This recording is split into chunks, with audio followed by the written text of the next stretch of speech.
Diálogo com as Sombras. Autoria de Hermínio Miranda. Capítulo 2. As pessoas. Os encarnados.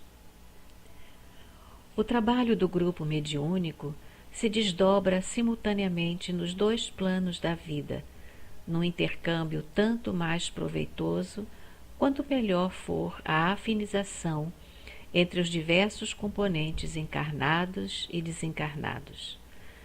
Estaria completamente equivocado aquele que julgasse que o trabalho se realiza apenas durante a sessão propriamente dita.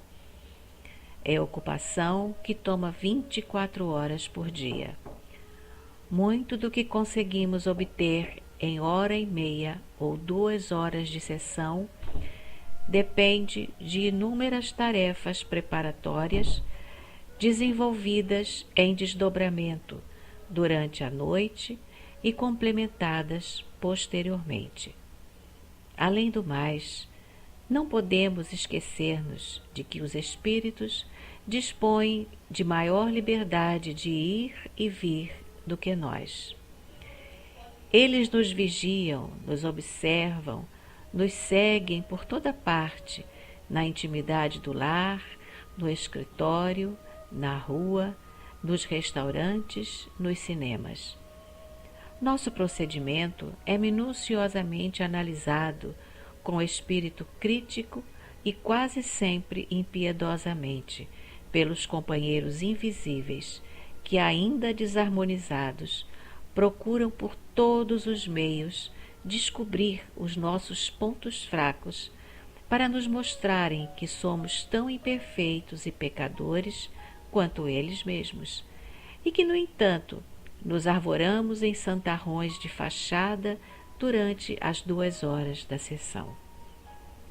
Por isso, o procedimento diário precisa ser correto, mas não apenas por isso. É que a atmosfera psíquica que carregamos conosco resulta do nosso pensamento.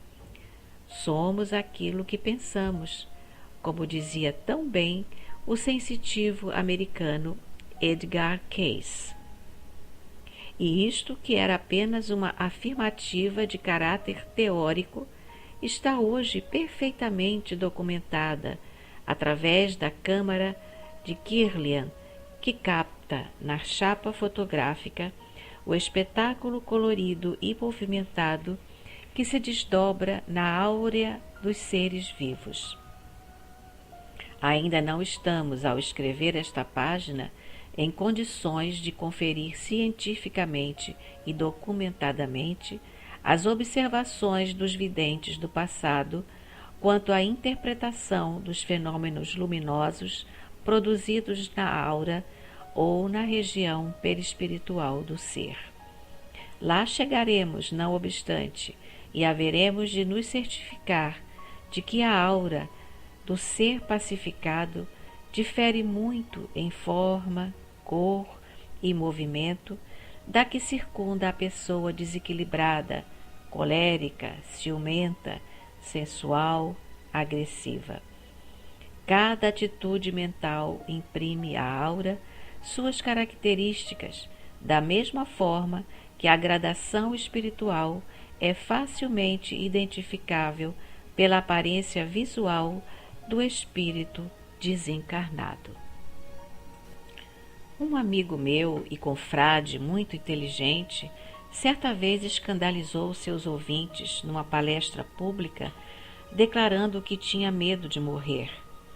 Ao terminar sua exposição, a palavra foi franqueada para perguntas e comentários, e um senhor idoso no auditório declarou seu espanto ao verificar que um espírita esclarecido como ele tivesse medo de desencarnar. O amigo confirmou e justificou. Meu caro confrade, a gente aqui na carne vai levando a vida escondido, disfarçado, como se estivesse atrás de uma espessa máscara. Do lado de lá, isto é impossível. Mostramo-nos em toda a nudez da nossa imperfeição. É claro, pois, que aquele que resolver dedicar-se ao trabalho mediúnico, especialmente no que se convencionou chamar de desobsessão, precisa convencer-se de que deve estar em permanente vigilância consigo mesmo, com seus pensamentos, com o que diz e faz, principalmente com os pensamentos. É preciso desenvolver um mecanismo automático interior que acenda uma luzinha vermelha a qualquer fuga ou distração maior. Não quer isto dizer que temos de nos transformar em santos da noite para o dia, mas significa que devemos policiar-nos constantemente.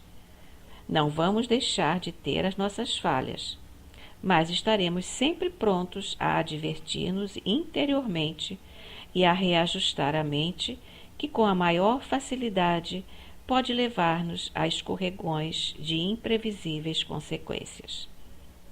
Exemplos? Há muitos. O envolvimento numa conversa maledicente, o distraído olhar de cobiça para uma mulher atraente na rua, uma piada grosseira e pesada, um pensamento de rancor ou de revolta em relação ao chefe ou companheiro de trabalho, ou de inveja com relação a alguém que se destacou por qualquer motivo. A leitura de livro pornográfico, a assistência a um filme pernicioso. Há milhões de motivos diante de nós a cada momento, pois vivemos num mundo transviado, exatamente porque reflete o transviamento da massa de seres desajustados que vivem na sua psicosfera. Toda atenção é pouca. A vigilância dispara o sinal de alarme, a prece, a defesa e a correção.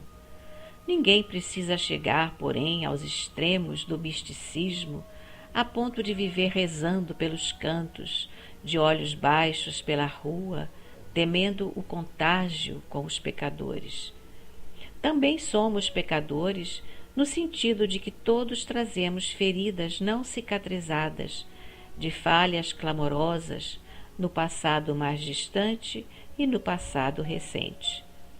Por outro lado, a providência divina vale-se precisamente dos imperfeitos para ajudar os mais imperfeitos. Quem poderia alcançar estes, senão aqueles que ainda estão a caminho com eles? A distância entre nós e os que já se redimiram é tão grande, em termos vibratórios, para usar uma palavra mais ou menos aceita, que dificilmente conseguem eles alcançar-nos para um trabalho direto junto ao nosso espírito.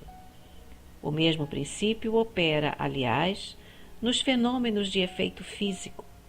A doutrina explica-nos que tais fenômenos são usualmente realizados por espíritos de condição vibratória compatível com a nossa. Os espíritos elevados não participam diretamente de tarefas desta natureza, embora a supervisionem cuidadosamente, como se vê em André Luiz. Como seres imperfeitos, temos, pois, de viver com o semelhante também imperfeito.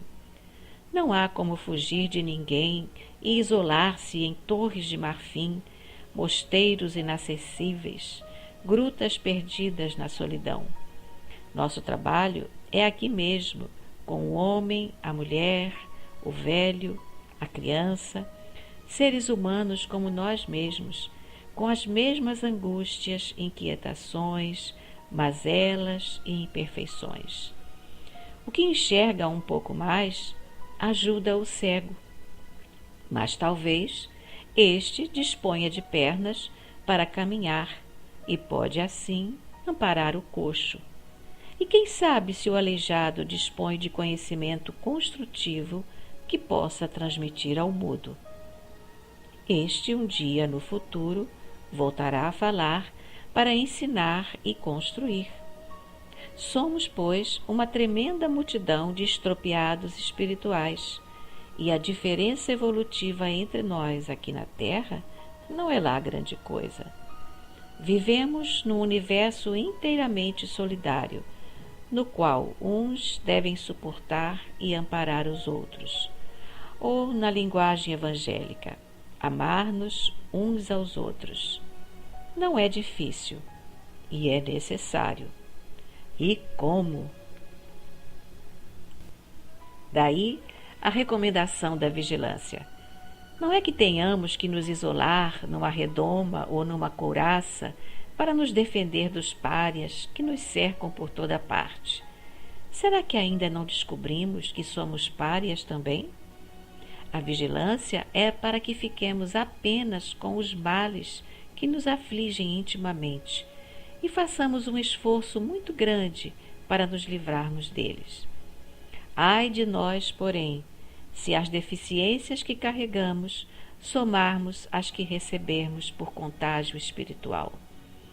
Isto se dará certamente se, em vez de cuidarmos, por exemplo, de aniquilar a nossa arrogância, passarmos a imitar a avareza do irmão que segue ao nosso lado, ou a irresponsabilidade de outro, ou o egoísmo de um terceiro.